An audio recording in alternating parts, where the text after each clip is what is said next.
For the last 3 decades, Knowledge Center at Bursa has offered technology, resources, services, space, and a sense of community. Since 1985, 14,000 titles have been collected, with care and attention to high financial literacy standards.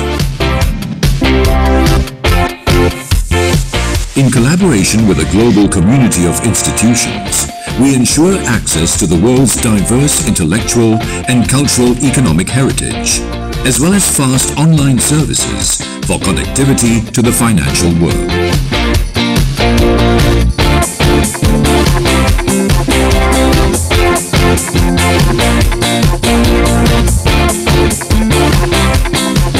Serving the Bursa Malaysia community and beyond, Knowledge Center at Bursa empowers you in your trading and investment analysis research.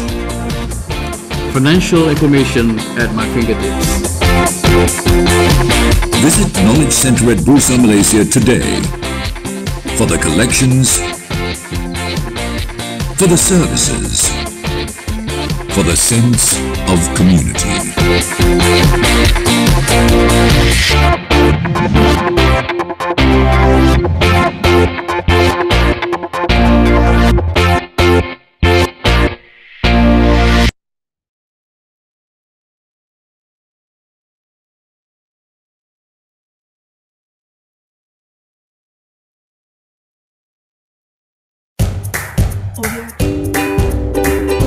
Investing in shares today can be your gateway to financial freedom. To participate in the stock market, you need to open a CDS and a trading account. Here's a quick guide to help you open these accounts. A CDS account. CDS or Central Depository System account is fully owned and operated by Bursa Malaysia Depository. It keeps a record of the ownership and movement of shares traded on Bursa Malaysia. Simply put, when you buy stocks, shares are credited to your CDS account, and when you sell stocks, they are debited from your CDS account. In addition to a CDS account, you also need to open a trading account with a broker.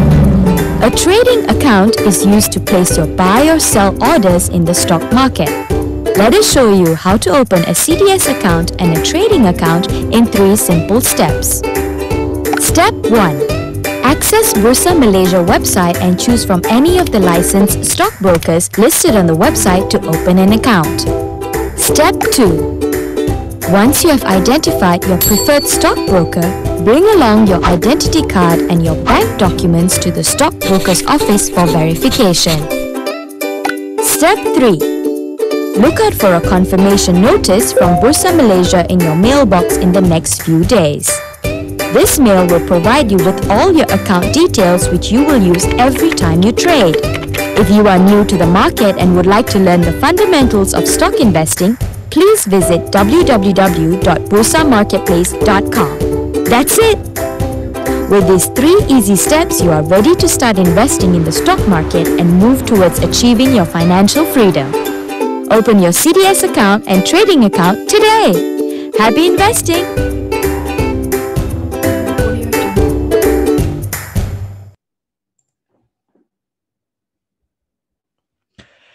Hello everybody! Welcome to this webinar brought to you by Bursa Malaysia and managed by LifeChamp. So this is Shane Chu. Instead of being a moderator, today I am the speaker. Okay, so welcome everybody. How are you guys doing? Let me see if you're doing all right. So maybe type awesome, you know. Okay, let me know if you're doing okay. Good.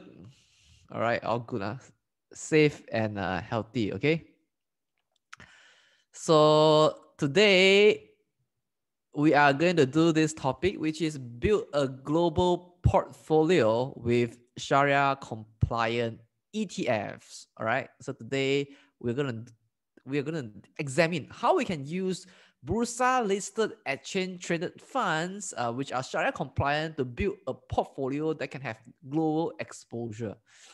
All right. So this is a session today. Now, disclaimer is whatever we share on this webinar is only for educational purpose. So in no way that I give you any recommendation to buy or sell any company. So if you decide to make any investment decisions, you are 100% responsible for all your investment risks. All right, cool.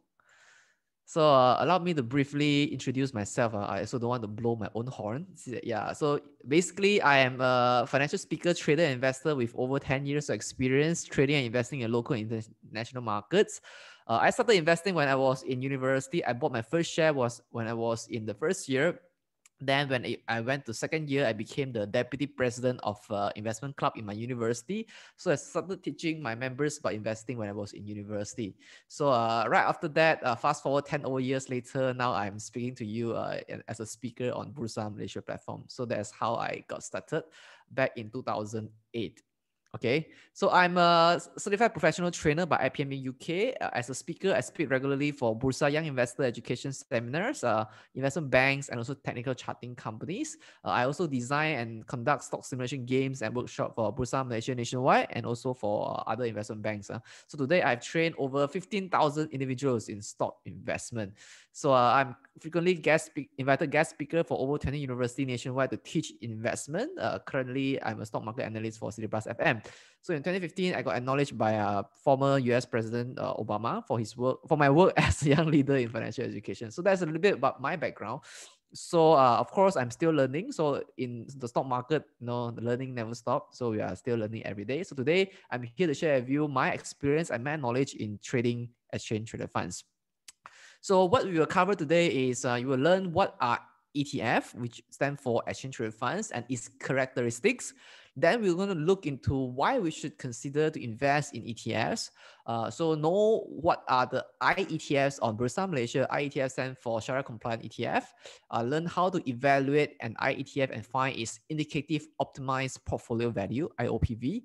We're going to uncover the myth of the IETF liquidity. We're going to learn the insights, gain the insights into some of the all of the IETF's past performance. And then we're going to learn how to build a global portfolio with IETF on Bursa Malaysia. So that will be our objective today. All right, so now let's begin. So FBM, so this is the performance of FBM KLCI over the past 10 years. Okay, due to pandemic, you see that our KLCI is also back to almost 10 years ago. So not much improvement over the past 10 years due to this pandemic. And then can we really buy into a index? Actually, the answer is we can't. So we can't actually buy into index. But if you want to have a portfolio to own 30 largest companies on Bursa Malaysia, then you can invest in this fund that is exchange traded funds. So you can invest in this KLCI ETF, okay, FBN KLCI ETF. So this is a KLCI ETF. All right, so the one that is indicated in orange color. So because we can't invest in index directly, so we can actually invest in ETF that tracks the index that we want to invest in indirectly. So that's how we can go about doing this. All right. So if you notice the KLCI ETF and also the FBM KL index, right? In this case, they almost mirror. Okay. Of course, you see some gap there in between the lines that are the tracking differences. So we can't invest in index directly, but we can do that through ETF investment that tracks the index that we want to invest in. All right, so this is indirect investment into index. So now, what actually is an exchange traded fund? Now, exchange traded fund is like a mutual fund that is traded on the stock exchange. It tracks an index, commodity bonds, or a basket of asset like an index fund. Now, each ETF invests in asset according to its investment objective. So that's what ETF is all about. Now, of course, this is theoretical knowledge. So now, let me explain to you in layman terms. Okay, now, I'm sure you all have heard of mutual fund.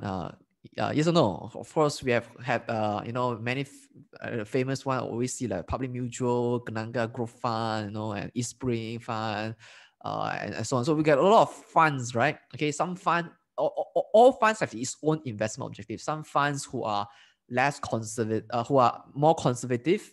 These are the funds that have a higher composition in bonds, and some funds who are more aggressive, then these are the funds that have higher portfolio composition in equities.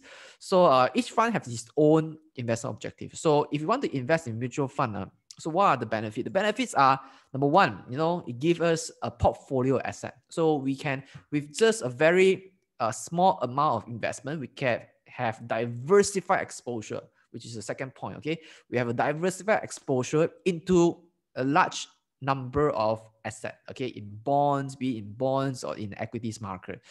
Then third is, mutual fund charges management fee, because this is to pay for the fund manager and also the cost of running the fund. Then of course you can create and redeem units. So when there are demands to buy the unit trust or mutual fund, then the fund manager will create the units to sell it to you. So when there are people, the investors feel that they want to redeem their money, okay, so they can sell back the units to you and take back the money at NAV. So that's how you create and redeem units to you. So this is the essence of mutual fund. So, but there was actually one challenge with mutual fund, So the issue with mutual fund is that some people, in the West, right, feel that very expensive. I need to pay quite, substantial amount of the money to my financial planner. So just think about it. Whom did you usually buy the, mutual fund from? It's likely from bankers, right? Or from the financial agents, right? Your financial planner, your CFP or RFP, who actually distribute the funds to you, okay? They will actually ask you questions to determine your risk profile and understand your investment objective. Then according to their understanding, they would recommend funds that meet your needs to you. So it's distributed through this, intermediary agents. So what happened is that, of course, we also have to incentivize the agents to go out to get clients, right? So of course, they also take up a bit of the commission. So the fund have to arrange commission to them. So when we buy an ETF, right, we actually, for us, right, the initial sales charge is about 5.5% in average. So in other words, right, if you invest 10,000, 550 ringgit will go to the intermediaries to incentivize the intermediary, including the agents. So that is so effectively you're only investing like 9,450. So people in the West, right, investing in the West feel like, oh, it's very expensive. So what happened is that so they created this thing called ETF, exchange traded funds. So they created this ETF and list this on the stock exchange. So when they list it on the stock exchange, then they can eliminate the middleman cost. So they don't have to pay so high to the financial agents in the distribution channel to distribute the funds. Okay, so the essence of ETF is it is in the middle between shares and also mutual funds. So what are the characteristics of shares? Shares are publicly listed. Shares are T+2 settlement. Okay, shares are you trade through brokerage account.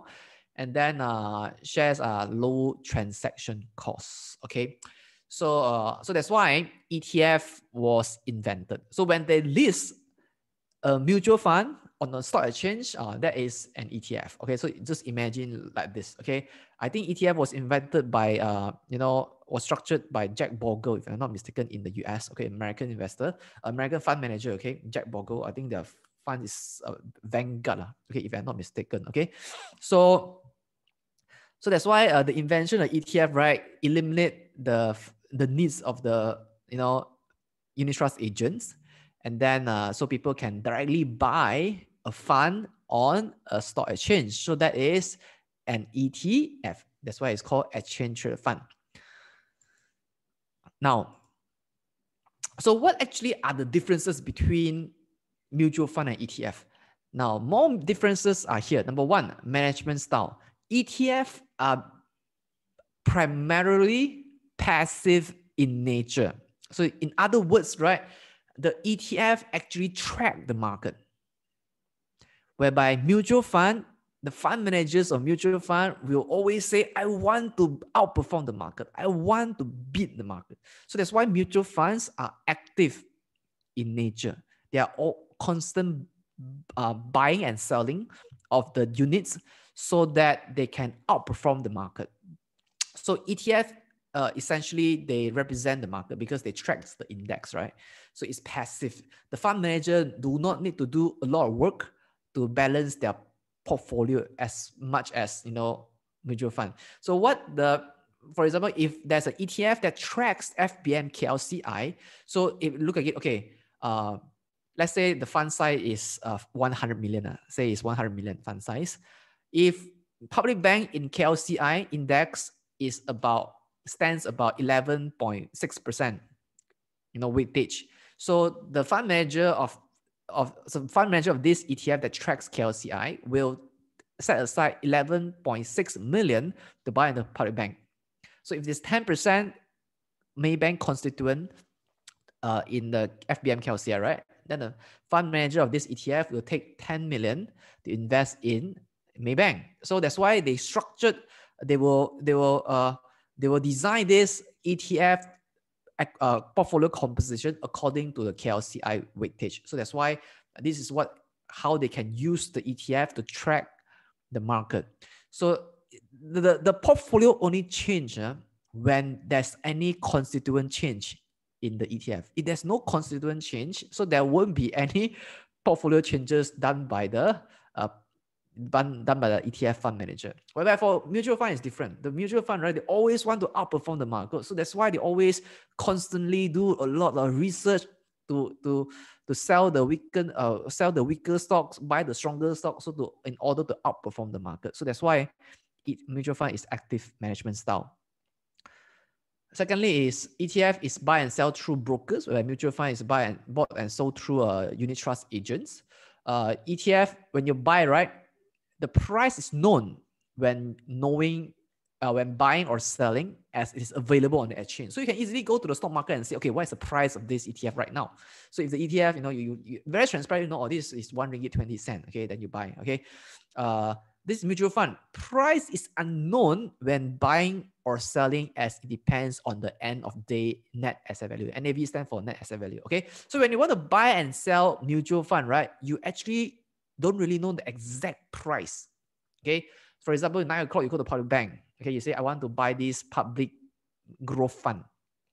Then the banker will tell you that, or agent will tell you that, all right, how much you want to invest? You say, well, I want to invest probably 10,000. Okay, then say, okay, then you do all the payments, so 10,000, right? So by the end of the day, they will tell you how many units you have. Okay, you say if the end of day NAV is RM2, then you have 5,000 units by the end of the day. So at that point of time, right, you don't know how many units you have. Okay, but by ETF, right, you would already know before you invest. So these are some differences. For ETF, yes, continuous trading throughout the trading day. Whereby mutual fund, no. For example, you see, today stock market in the early morning, right, the stock market crashed 1% already. So what do? You say, I want to sell. So you can go to the stock exchange and you sell your ETF at market price. Whereby mutual fund, you say, today market is very bad, right? So you want to sell mutual fund, right? You will tell your agent that I want to sell, I want to dispose of my shares and redeem back my cash. Then they will say, we will let you know how much we will pay you back at the end of the day. So it can only be sold at the end of the day at NAV, net asset value. Okay, so that's why you cannot continuously trade throughout the day. You can only make the purchase or make the sales at the end of the day. Next is management fee. There are some differences. ETF is generally lower cost.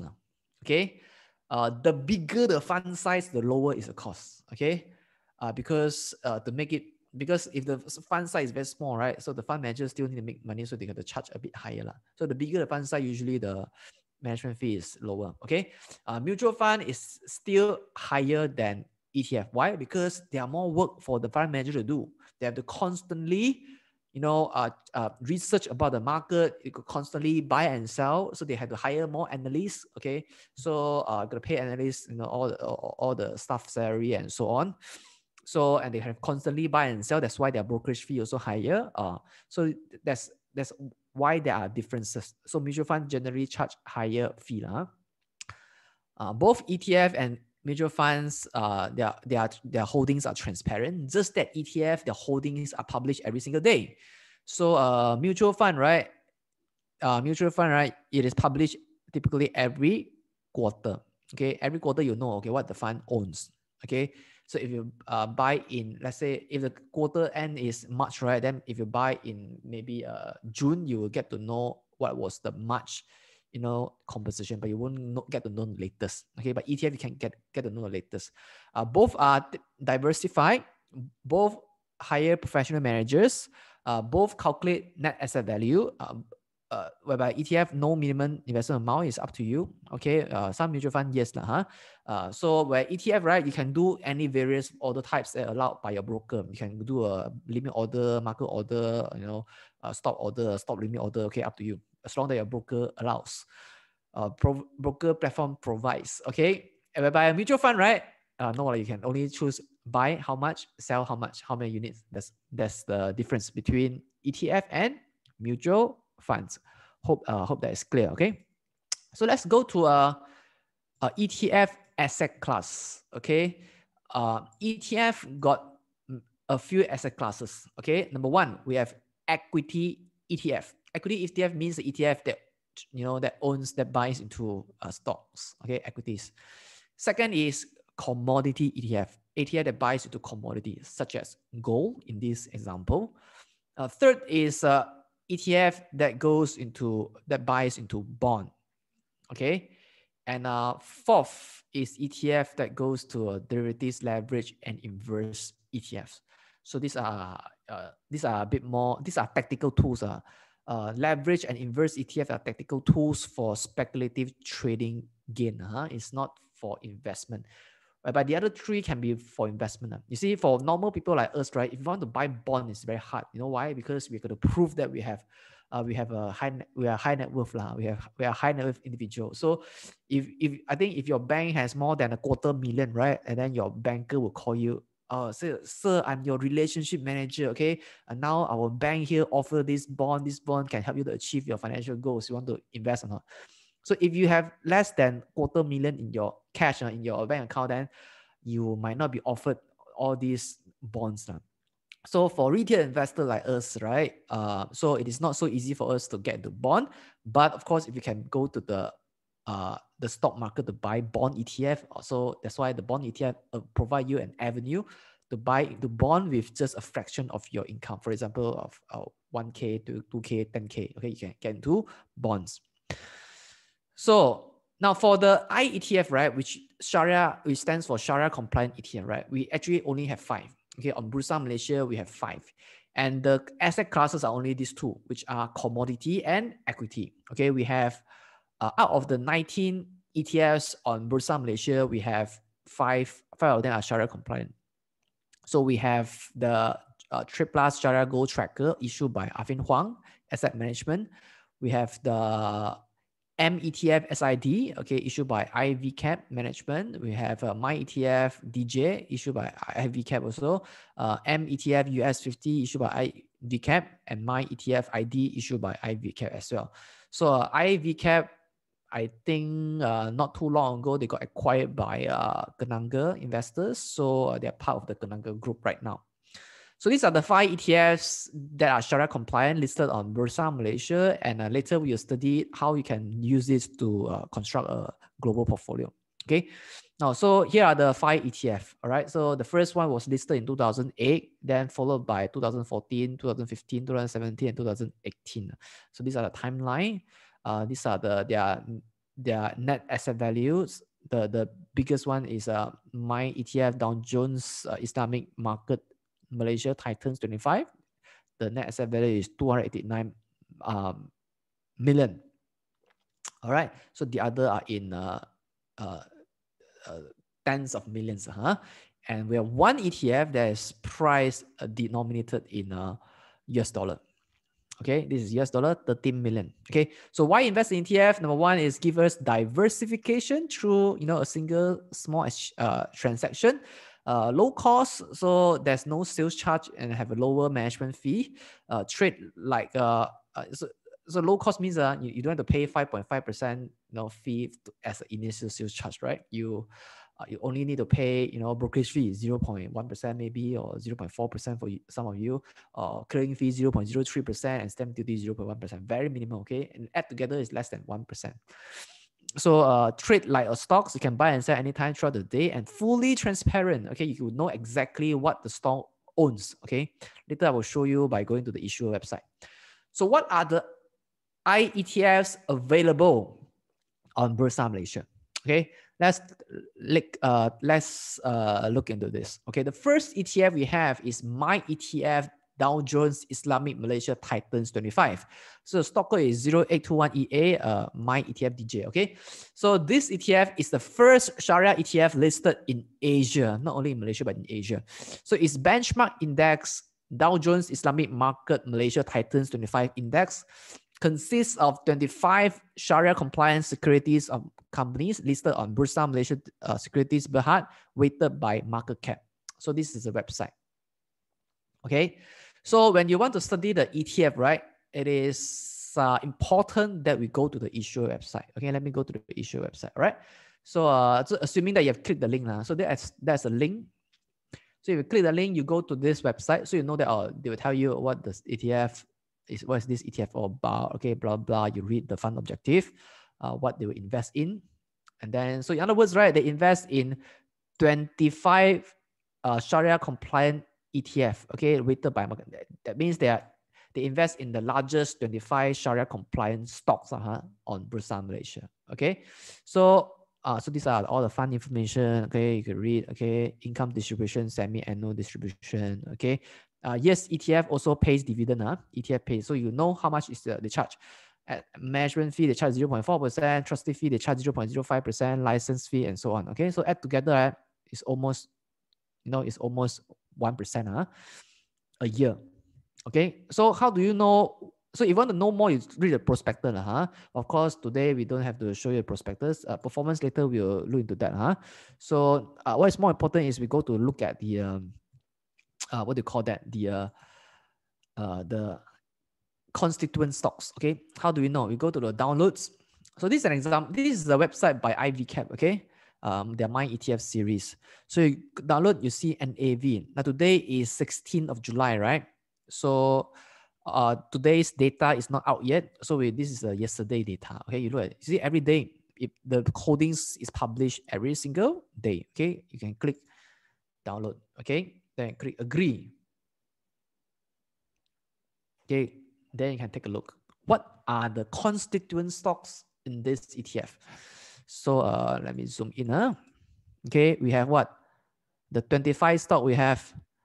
Top Glove, Petronas Chemical, IH Healthcare, okay, Press Metal, Nestle, DG, okay, Tata Lega, Petronas Gas, Dialog, KLK, IOI, TM, Nexus, SMW Plantation, Inari, Pet Gas, QL Resources, okay, SMW, Westports, Fraser, FNM, Kosan, MyEG, Duo Pharma, Hibiscus Petroleum, Comfort Glove.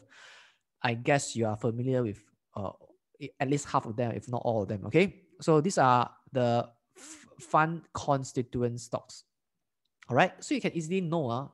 So they are very transparent. So this is the ETF that invests in 25 largest Sharia compliant stocks on Bursa Malaysia. You know their composition. Okay, how many shares they own. Okay, how many shares they own and how much in total value.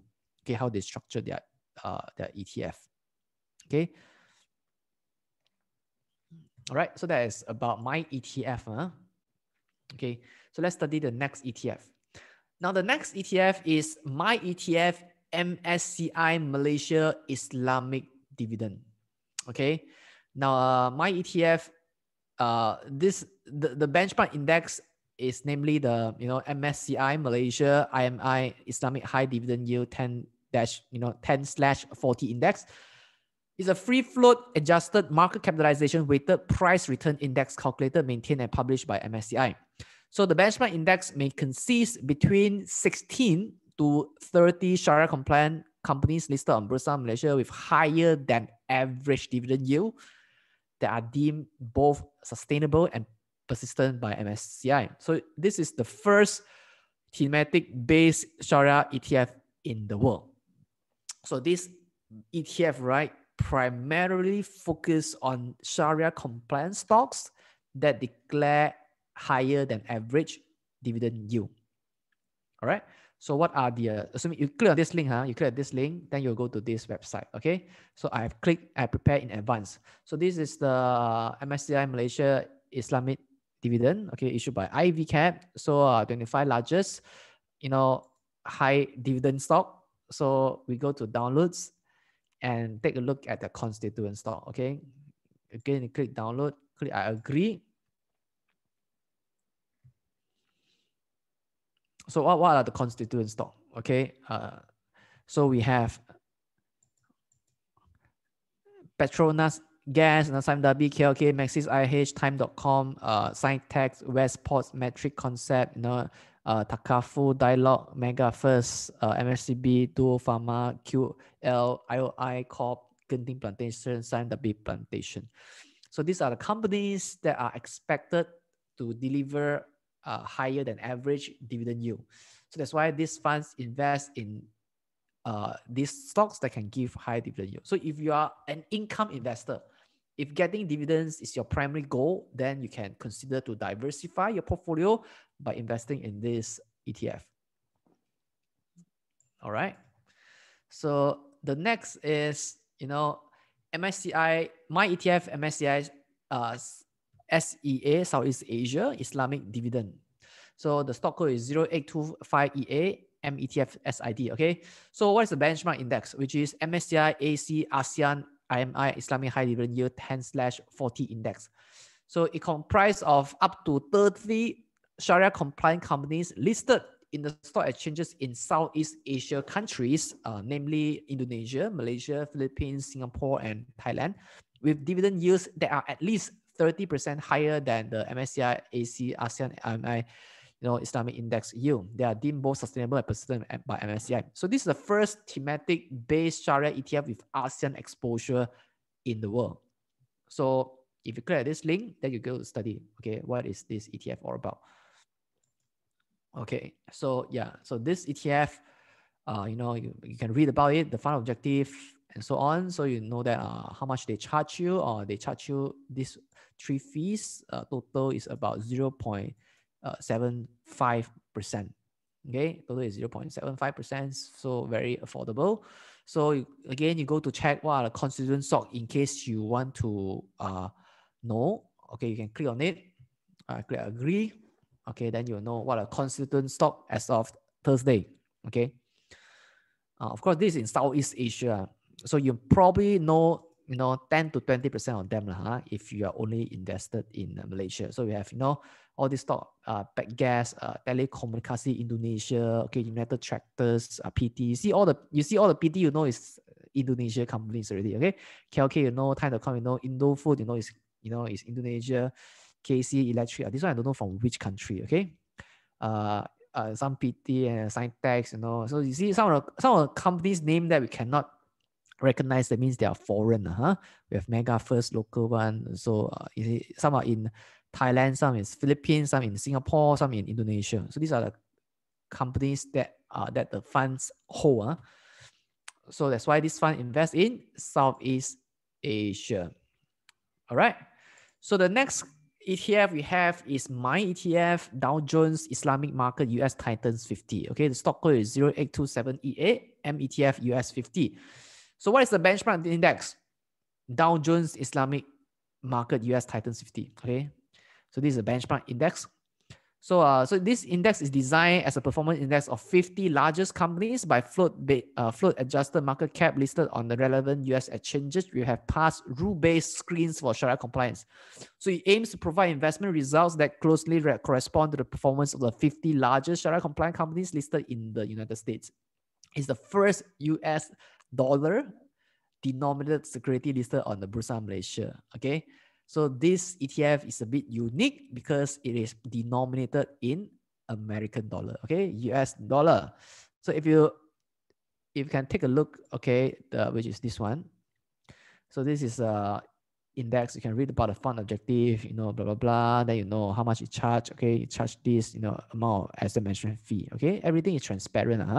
So again, if you want to know what the company owns, you go into this. So if you buy into this ETF, right, that means you will have exposure to the US market. Okay, wow. So these are the lists of company. Okay, the first one, of course, we recognize, right? Okay, which is what?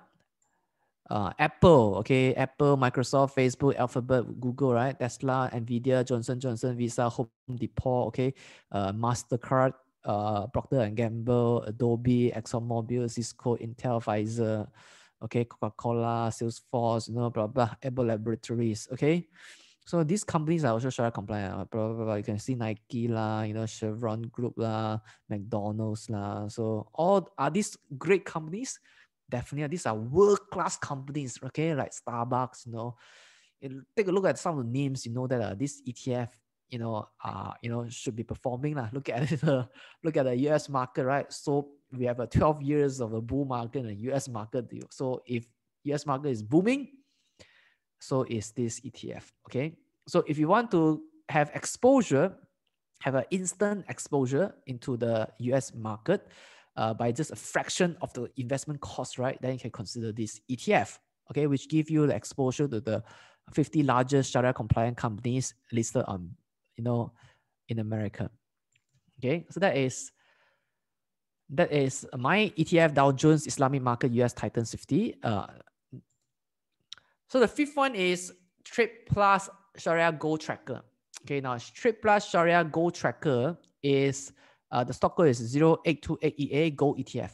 So this ETF provides investors a Sharia compliant avenue to invest in physical gold without the hassle of storage or insuring gold bullion. It is Malaysia's first Sharia compliant commodity ETF.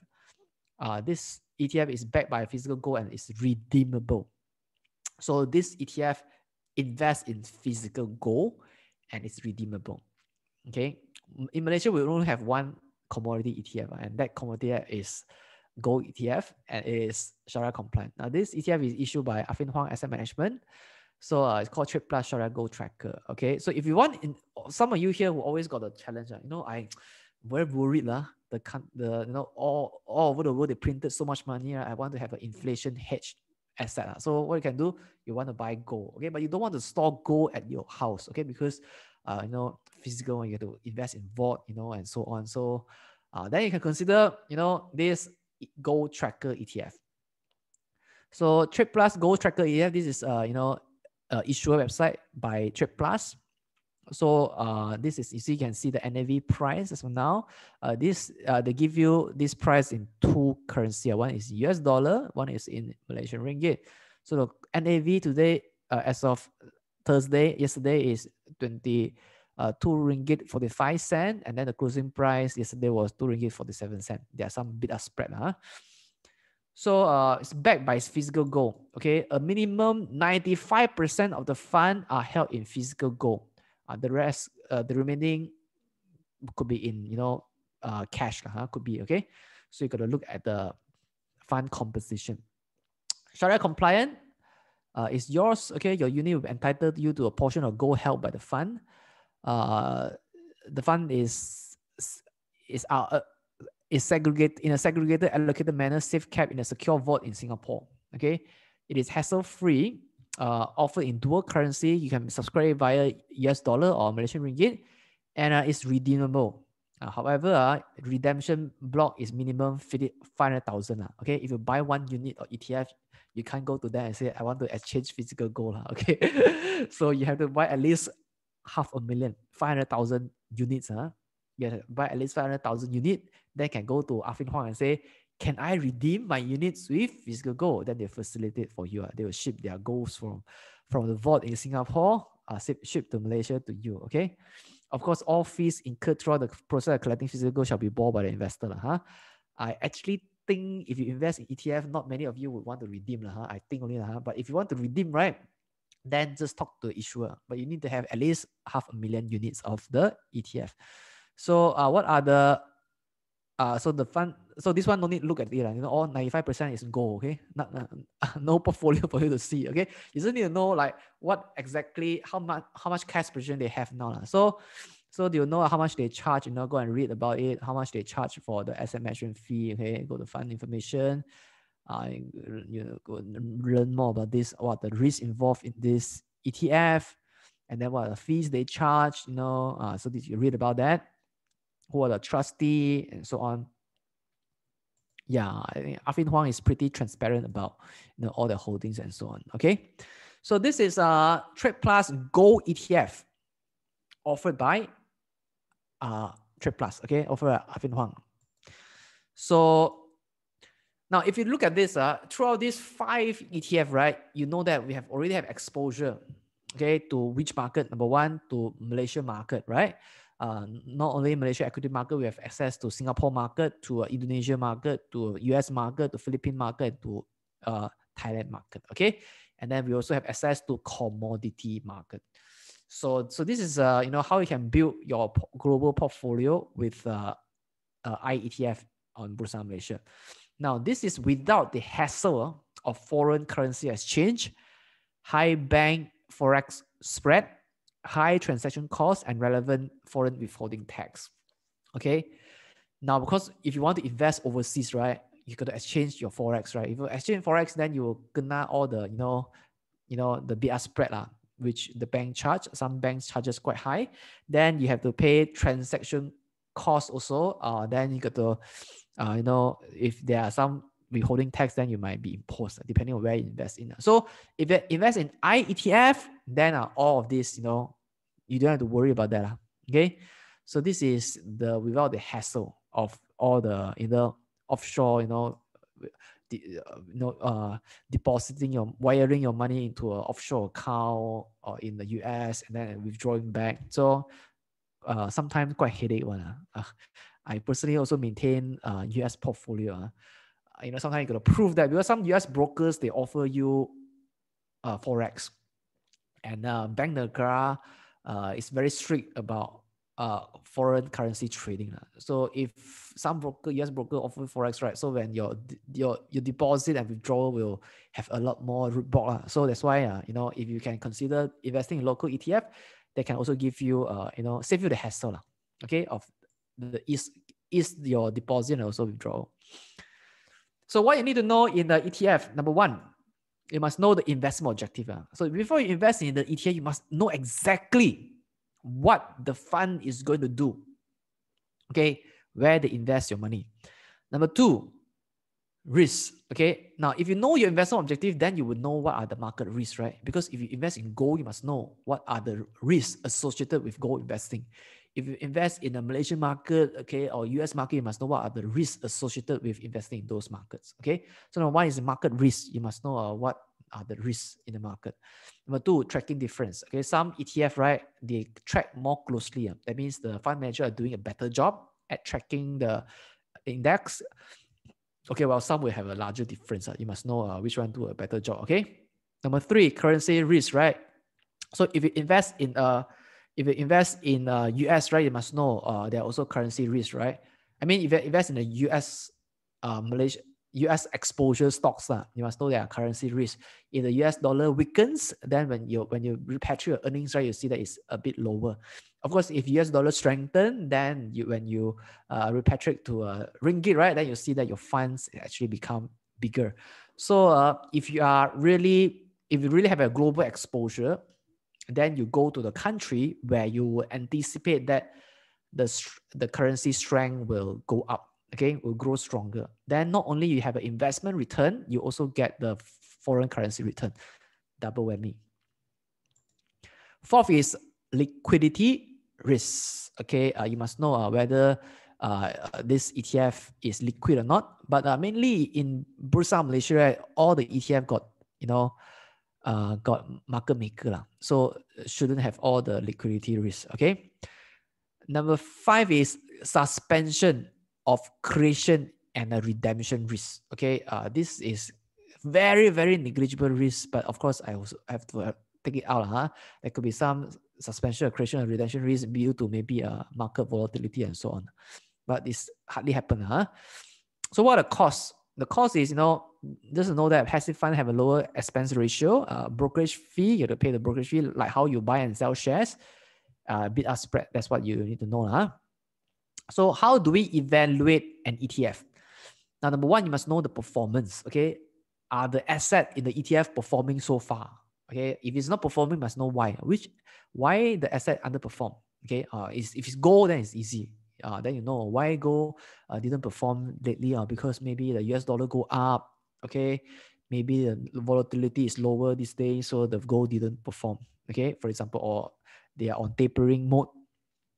So if it's ETF is equity, then you must know why it didn't perform. Okay, which market didn't do well.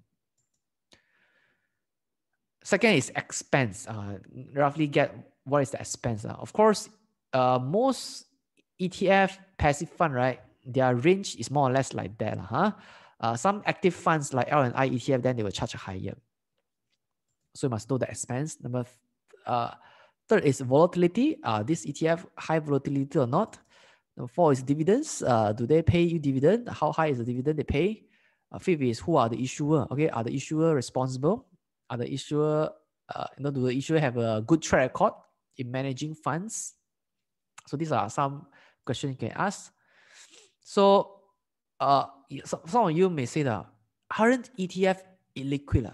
Okay, you look at the volume, no volume one. How? Look at the candlestick, a bit odd one. So aren't ETF illiquid? These are some of the common questions. When I first look at our Malaysian ETF, I also have the same thought. Okay, until that I got educated by industry people. Then actually it is a myth. Okay, now actually you must know volume does not equal to liquidity. Okay, volume does not equate to liquidity in the ETF market. Okay, in all the like structured products, right, that have market makers when volume is not liquidity. Okay, now if you trade in the stock market, most of the time, then you know that the bid and ask are supplied by buyers and sellers. So the buyer and sellers are the one that put up a price on in the market. Okay, so it forms the market depth. So that is the liquidity for the stock market is supplied by the buyers and the sellers.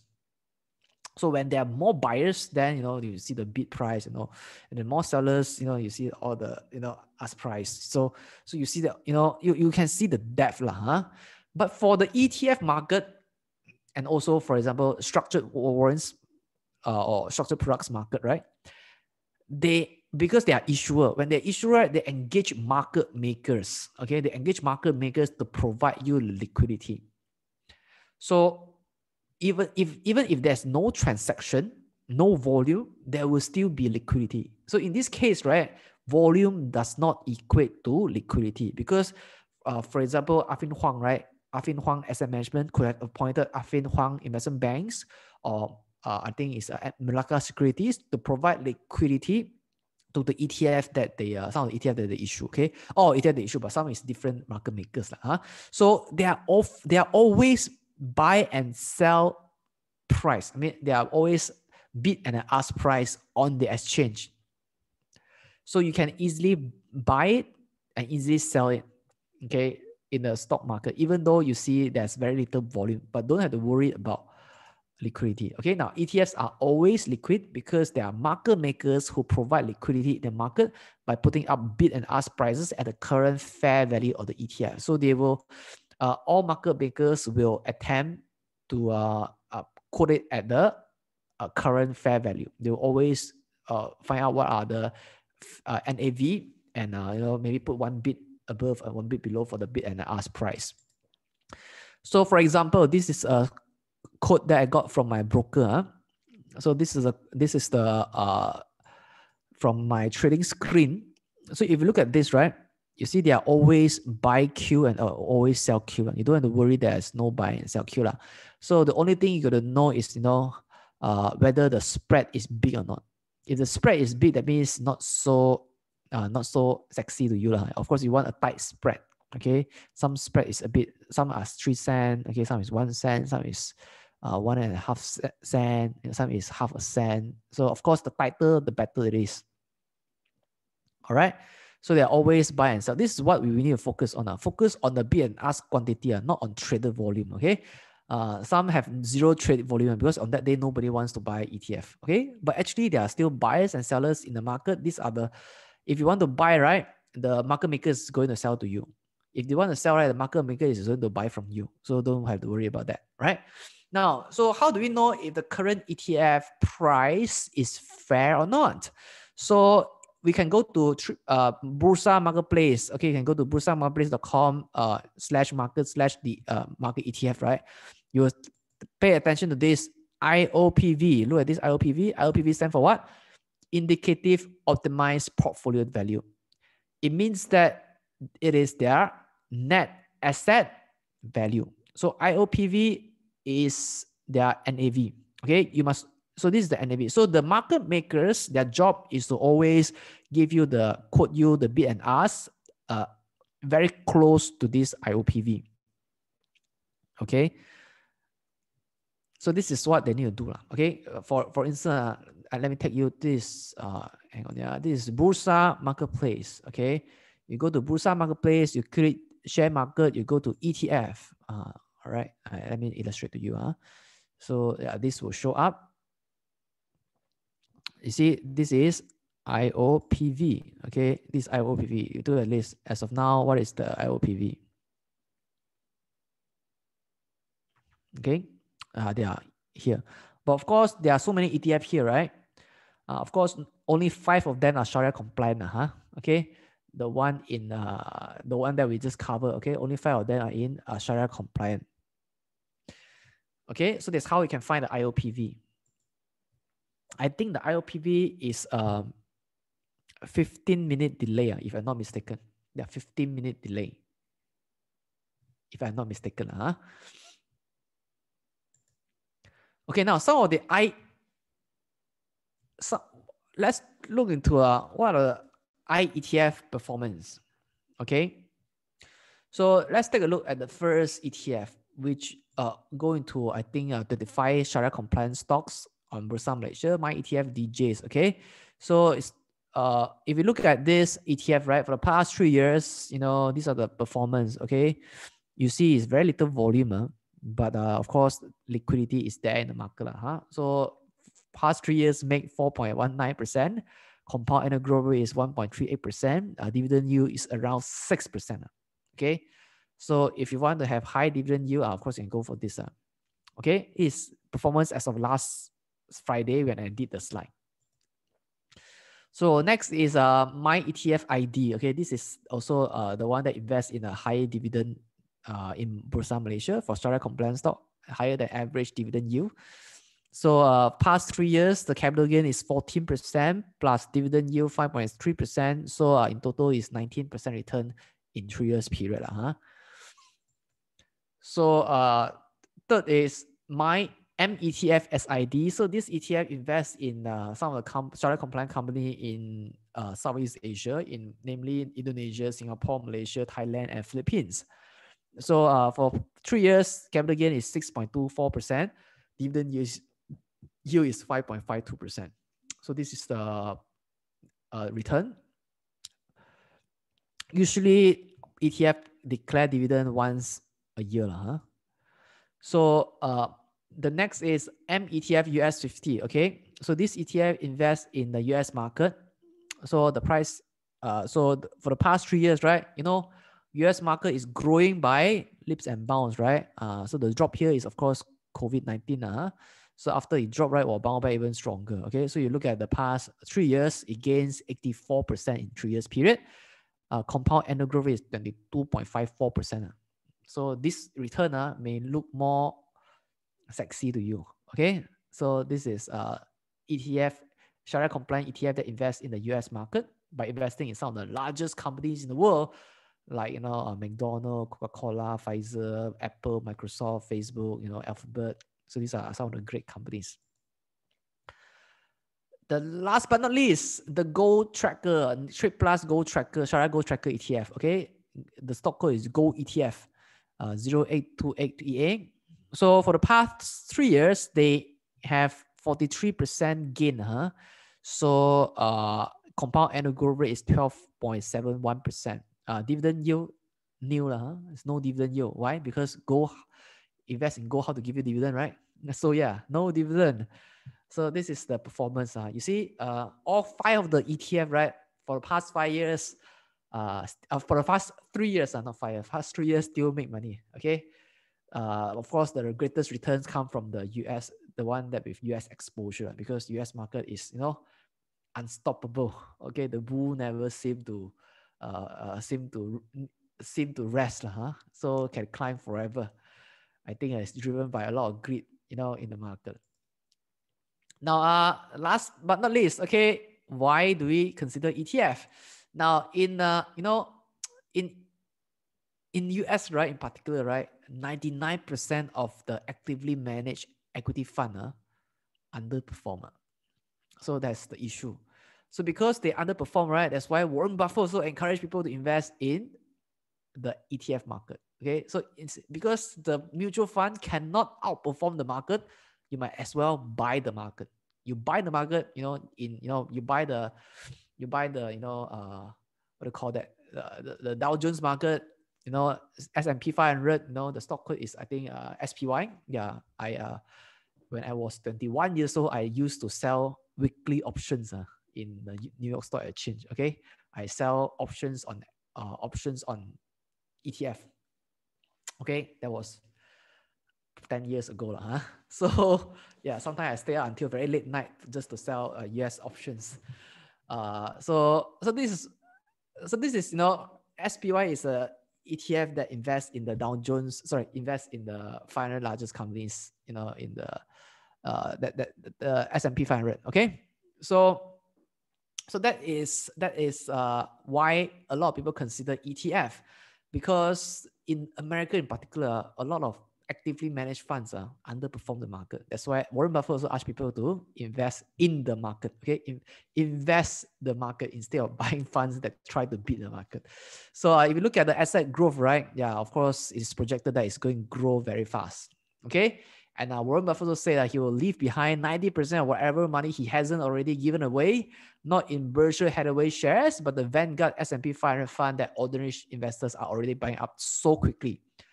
So ringing endorsement don't come any better than that. So that is by Warren Buffett. Okay, I think in his in Warren Buffett annual newsletter to his Berkshire Hathaway shareholders, right? He also pay huge respect to Jack Bogle, which is the founder of Vanguard Fund.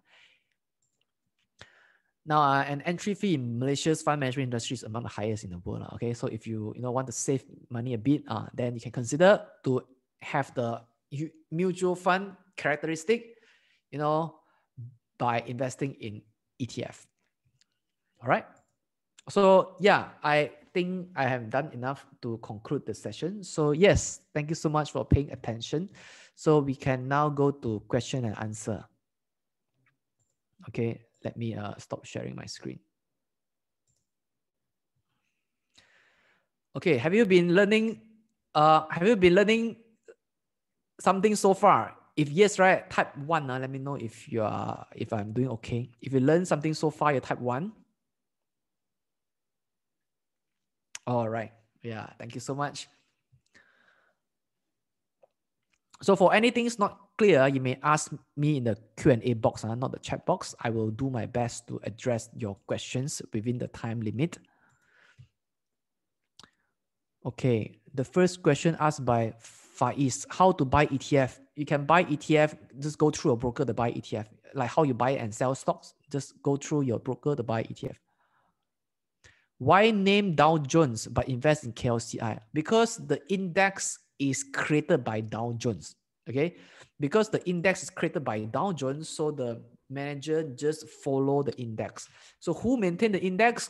Dow Jones maintain the index. Okay, I know it's confusing. For example, MSCI, who maintain the index? It is MSCI maintaining the index. Okay, so for example, our FTSE Bursa Malaysia index, who maintain the index? It is FTSE. Okay, the UK firm who maintain the index, not local firm that maintain the index. Okay, so Dow Jones is the one that maintain the index. So the ETF have to name after it. Okay, because the index is Dow Jones index.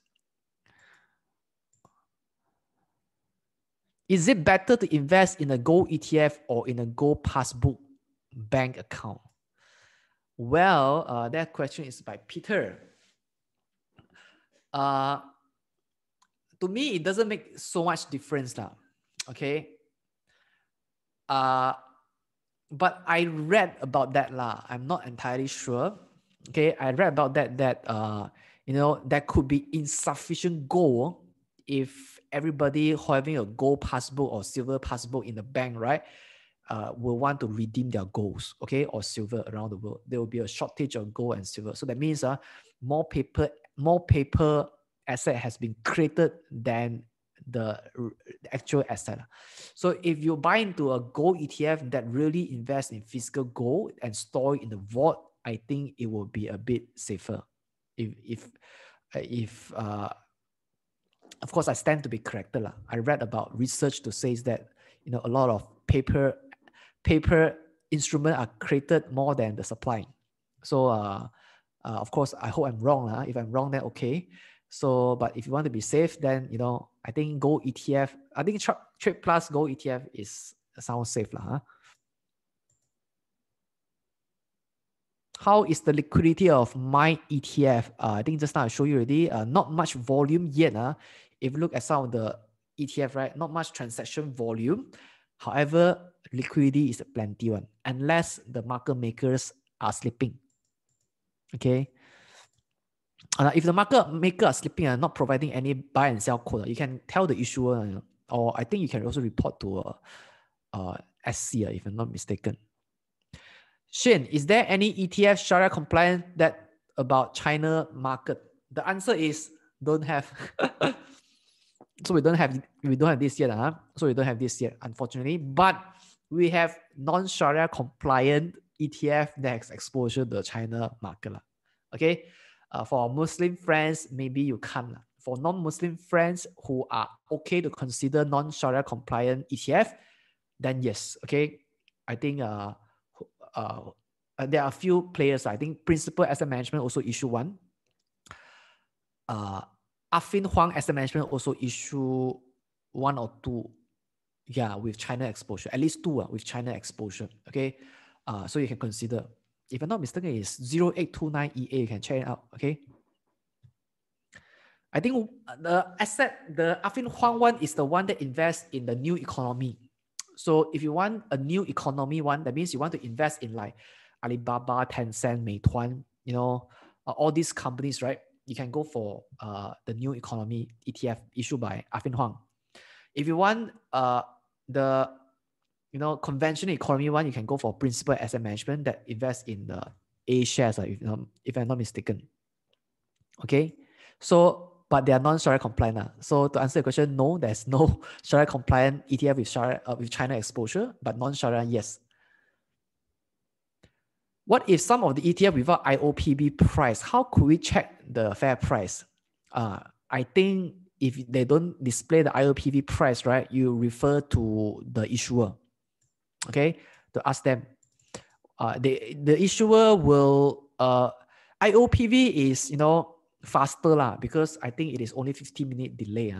So, but the NAV is end of day, okay. If you want to know instantaneously, which with only like 15 minutes delay, right? Then you need to check IOPV. If you don't have IOPV, I think you can drop a line to the issuer and to ask them what is the fair price right now.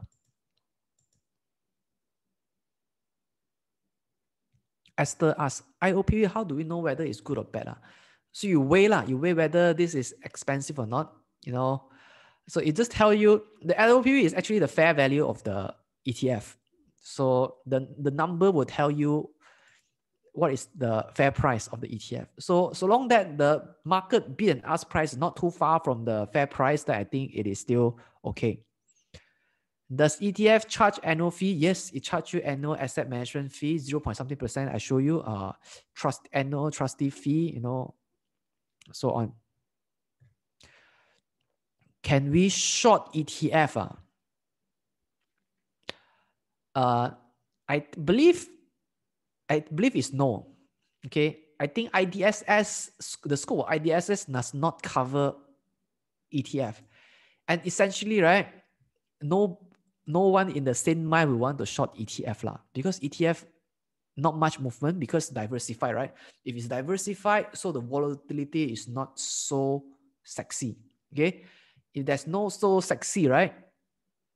There's no movement, there's very little movement for you to make enough, make enough money in a short period of time.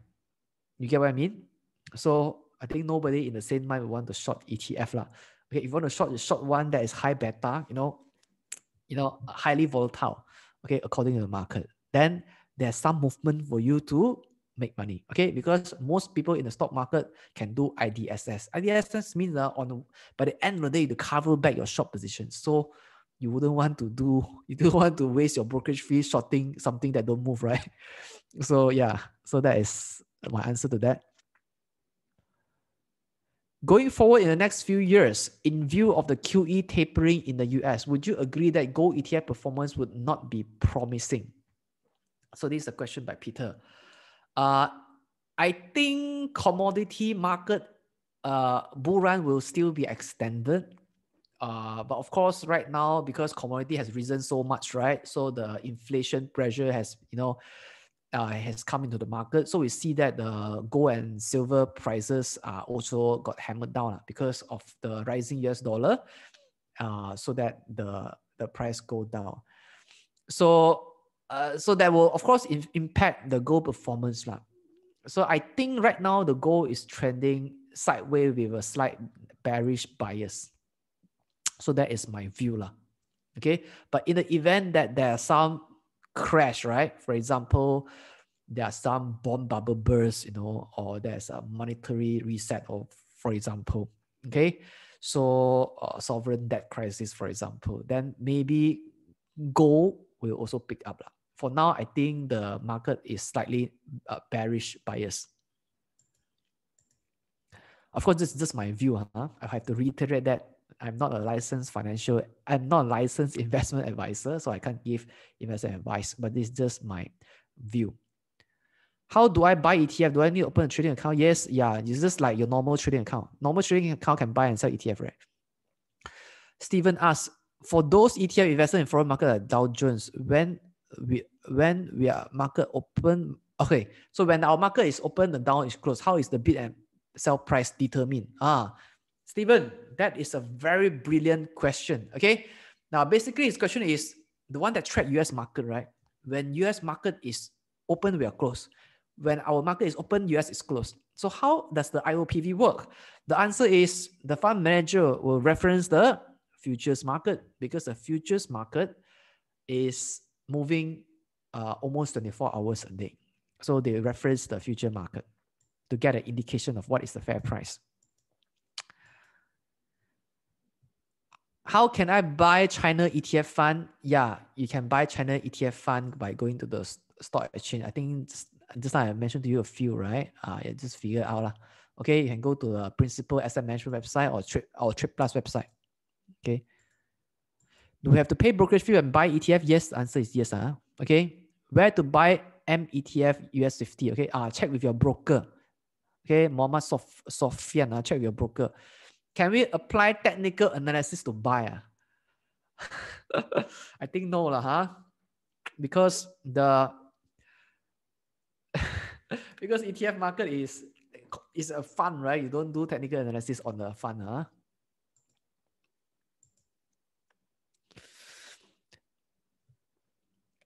How to start trading in ETF?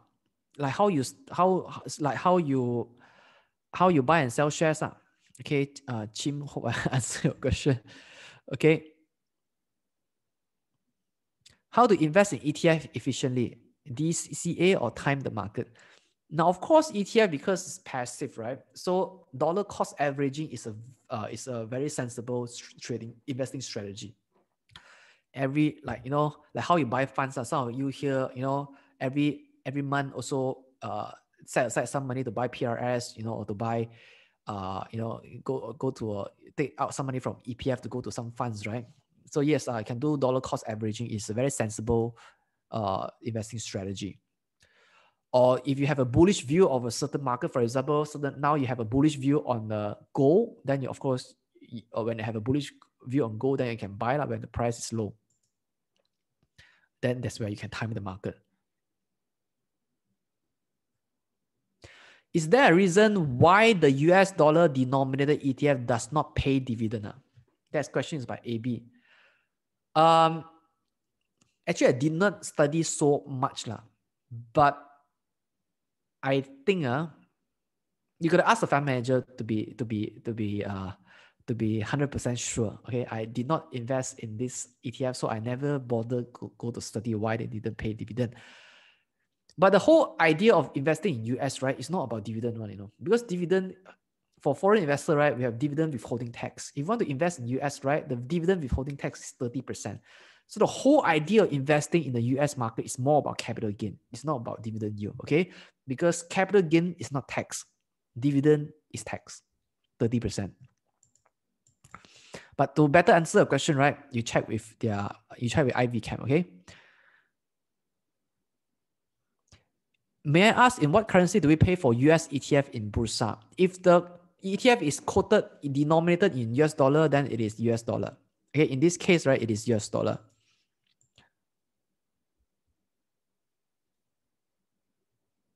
How is market maker make money out of it? Are they from broker firm? Now, Esther asked this question: how market maker make money? Yes, I think they make money through the bid and ask lah. They have some spread, right? But if there's nobody buy, right, they also won't lose. They also won't make money. Of course, they also need to do hedging position. So it's not so easy to become a market maker. Okay, it's not like sure win one. So they also have to do some hedging position. So they make money by selling it to you slightly above the fair price and buy from you slightly lower than the fair price. So that's how market makers make money. So that's why they provide liquidity to you lah. Okay. Can we use existing CDS account to buy ETF? Answer is yes. You can use your trading account to buy ETF. I'm new to ETF. Can we buy online ourselves? Yes, you can buy online yourself. Okay.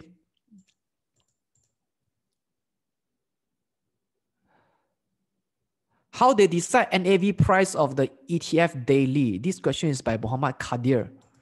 Every day they track the closing price of not every day, almost like every moment, okay? The closing price of the ETF, of the constituent stocks in the ETF are tracked. So they can give you the IOPV. So if there's any big fluctuation, then they will know what is the IOPV right now. So for the unit trust, right, every day at the end of the day, they'll track the closing price of the particular security in their constituent stocks, and then they weigh, okay, what is their quantity in this stock, and divided by the overall holdings, so to get you the net asset value. Sui asks, are there any tax payable when we repatriate the profit from overseas ETF? I am not a tax consultant, so you don't take my words for it, because every country, right, is different. But if you ask me about major country, if you ask me if you invest in a US ETF, right, there's no tax, no capital gain tax. Dividend, yes, like I told you, is 30% dividend withholding tax. If you invest in Australia ETF, I think if the profit is fully flanked, I think they call it fully flanked, then it is no tax. If the profit is not fully flanked, then there will be some dividend withholding tax. But capital gain tax, no. So these are some, Singapore, I think also no. Okay. But for other countries, for example, ask me South Africa, I don't know. Okay. So yeah, so you check with your tax consultant. Okay. I'm not familiar with every market in the world. Is brokerage fee similar to when we buy and sell share? Yes. Okay. Answered that already. Who does the Shariah screening of the portfolio of shares in Dow Jones? Okay. I don't know. Okay. So who do the Shariah screening? For example, for Bursa stock, it is SAC, Shariah Advisory Council of Securities Commission, who do the Shariah screening. But for Dow Jones Index, right, who do that? I actually don't know. Okay. You may check with your issuer, maybe they know. Is ETF available in all brokerage firms? I think yes. Okay. Yeah. It's yes, but whereby there will be some ETF, right? Maybe the brokerage firm do not offer maybe of your account status. Maybe your account is not Shariah compliant, or if your account is Shariah compliant, then you can't see the other non-Shariah compliant ETF. Okay, so sometimes you cannot see. Okay, yeah. So some people also sometimes cannot see the trade plus goal, but you have to contact your broker, So you need to check. But essentially, right, theoretically, right, it should be offered by your brokers.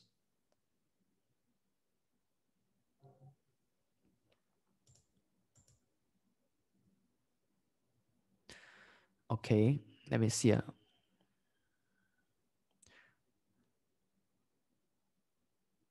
Can we buy online ourselves like shares? Yes, I answered that already. Some are repeated question.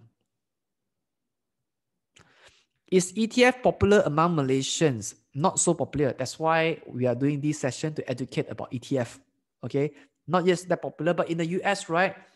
In the NYSE ARCA alone, which is the primary stock exchange for ETF, right? There are already, more than 1,700 ETF listed there already. Okay.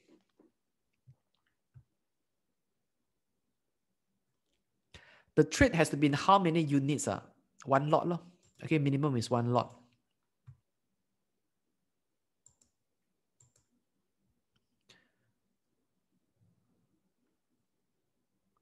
Can we buy SPDR ETF from local brokers? If not, do you know where we can buy it? The answer is, if your broker provide you access to the US market, the answer is yes. Okay. Can we buy ETF via our CDS account? Of course.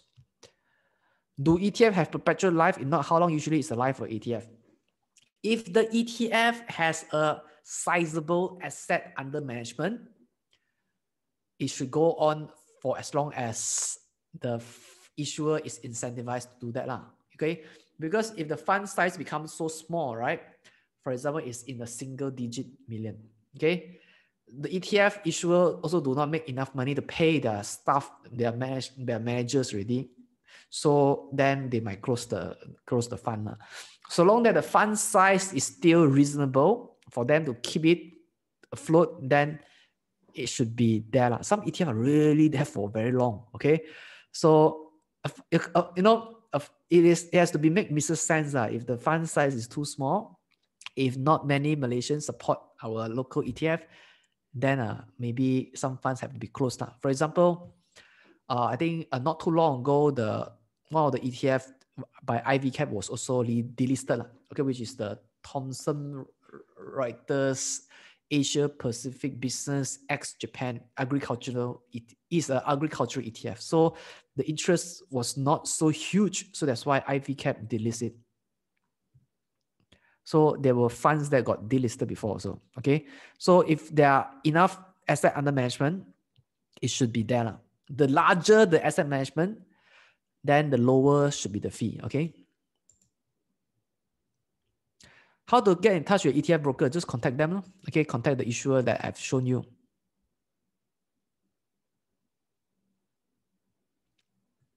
What are my thoughts on 0829 China ETF? I think it's fantastic. I think if you ask me, right, I think China market is very exciting. So yeah, you can consider that. Of course, today's session is Shariah compliant ETF, right? I have to highlight that it is not Shariah compliant. Okay.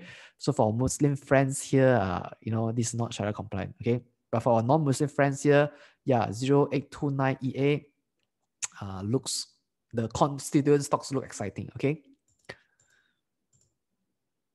How much is the brokerage charges? You check if it depends on the brokerage account. Okay. So if your brokerage account charges 0.42%, then your brokerage charge is 0.42%. ETF versus mutual fund, which one is more worth? Like what I mentioned earlier, there are some differences. So you weigh. Okay. So which one you want to invest? It is up to you. Is traded like stock every day? Yes. Will ETF expire? No. Okay. Well, there are still so many questions. Is the annual fee deducted from trading account? Okay. And dividend is credited our trading account, right? Yes, dividend is credited in the trading account, saving account. Yeah. And then the annual asset management fee is daily rest lah. So every day it deduct, be deduct, be deduct, be deduct, be. Okay.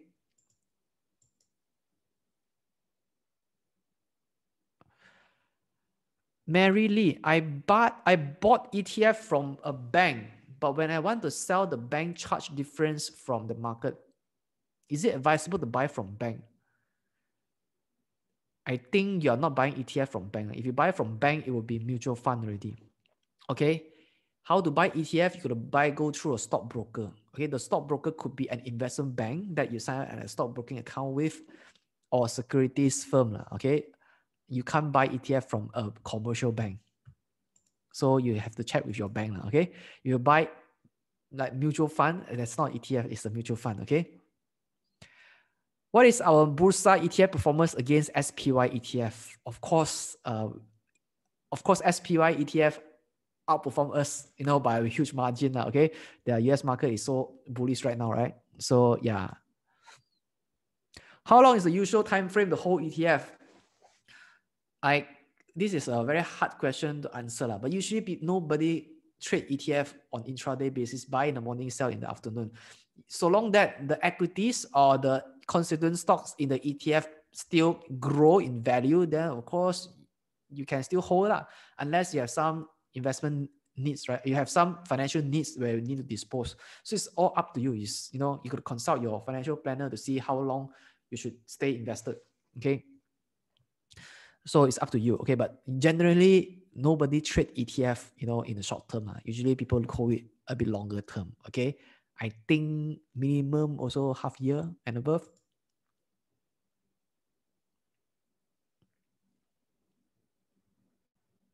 Would it be possible for ETF to be delisted? Yes, that's not an answer already. Okay. Hi Shane, how do you know the fund size for each ETF? Yeah, just check with the issuer. It will tell you what is the fund size right now. Is there a maximum number of units issued? Is there a maximum number of units issued? I think it's open-ended. So there would be no maximum units issue. If there are more demand, right, they keep creating more units to you. If there are more demand, they keep creating more and sell to you and take your money to invest in the asset. Okay. So if no demand, then of course they won't create. So it all up to the market force.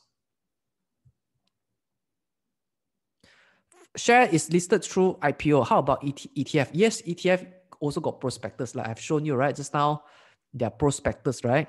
You can download. Okay, let me show you again. You see, ETF also got prospectus. Okay, that means the first day they list the ETF. For example, okay, this is a prospectus. Okay, you can download the ETF prospectus the first day they go listed. Okay.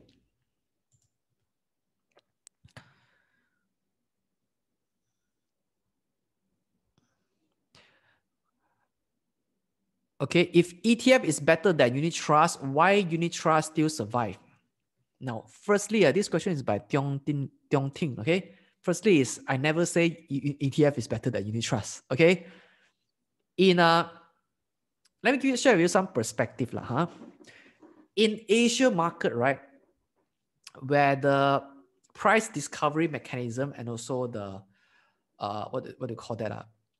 In Asian market in particular, right, our market is not so efficient compared to the Western financial market, whereby unit trust, right, still outperform the passive market, the passive funds. Okay, if you look at the American market, right, the ETF is the market, right, but the many of the mutual funds actually underperform the market. But in Asia, right, a lot of mutual funds still outperform the market.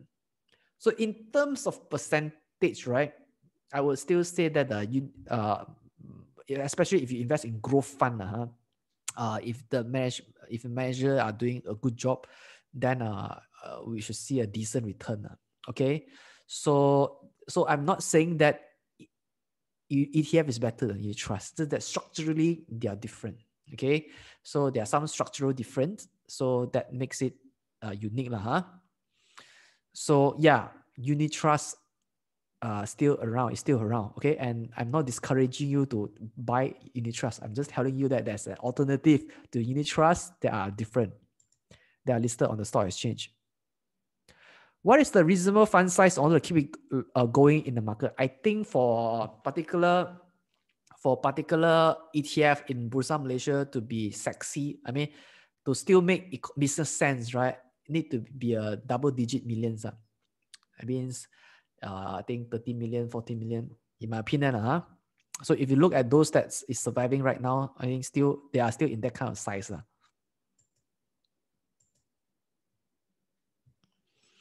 How do market makers determine the value of the ETF? What are the criteria used by them? The market maker just follow what is the NAV only, what is the IOPV. So the IOPV is calculated by the current trading price of the ETF. So they just quote, according to the IOPV.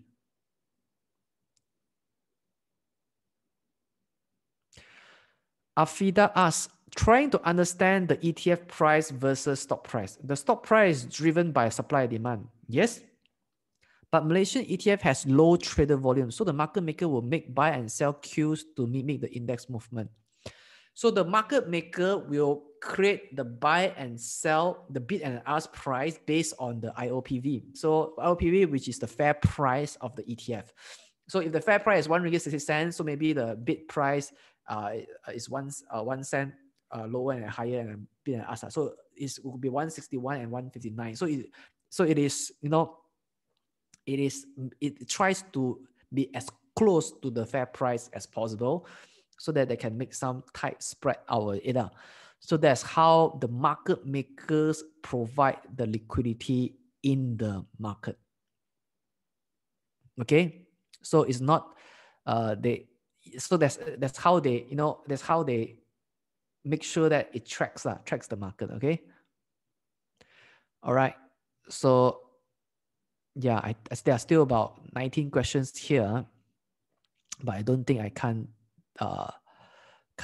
finish all. Okay, Lily asked, could you please talk about the China ETF I mentioned? Now, of course, I don't put China ETF in our slide today because our slide is all about, the session today is all about Shariah compliant stocks, right? The topic on Shariah compliant stocks. So that's why we never talk about China ETF. But you can go to the issue website to find out. Let me show you. You can go to, Afin Huang website, I think, or Principal Asset Management. I think there are two issuer. Okay, you go click the product, S&P Trade Plus F&P New China Tracker. Okay, so you go to Afin Huang website, okay, what do they invest in? Okay, so yeah, say the NAV, how much, participate in the growth of a new China stock. Just study it. Okay, hope I answer your question, Lily. Okay, so just go to Trade Plus. Okay, find New China Tracker. Okay, I think they have another one, Smart Beta. Okay, is it? No, Smart Beta is not. It's not China. Okay, yeah. So that's how you can do it lah. Okay. Okay, I think I also addressed the question. All right, with that, I think I've come to the end of the session. So let me tell you about our next webinar. Okay, just give me a minute. Let me share my screen. Okay, before I talk about our next webinar, this is Bursa Academy. It's a one comprehensive e-learning platform to teach, to share with you more about the investing resources in the investing articles, recordings, videos, and so on. Simplified, user-friendly. Okay, just go to www.bursaacademy.bursamarketplace.com to find out about it. So yeah, our next webinar is happening on, 21st of July, 2021, Wednesday. It's 8:30 to 10 o'clock. So let me give you the registration link. Okay, let me put the registration link. So that would be on investing psychology.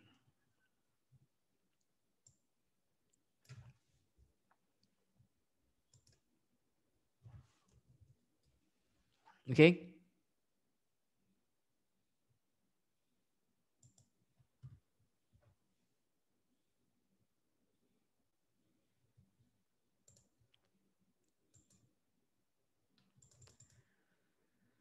All right. So investing psychology on next Wednesday, we'll talk about, how to avoid chasing high and panic selling. So you'll do a deep dive into how to manage your state of emotion in the market.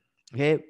With that, thank you everybody for tuning to the end of this session. Build a global portfolio with Shariah compliant ETF. I hope that you have gained a great deal of it. So yeah, okay, let me show my slide. I forgot to show the ending slide. Okay. So yes, hope that all of you here stay safe in this pandemic, and then take care of yourself and adhere to all the SOP. And then I will see you on next Wednesday in our investing psychology session.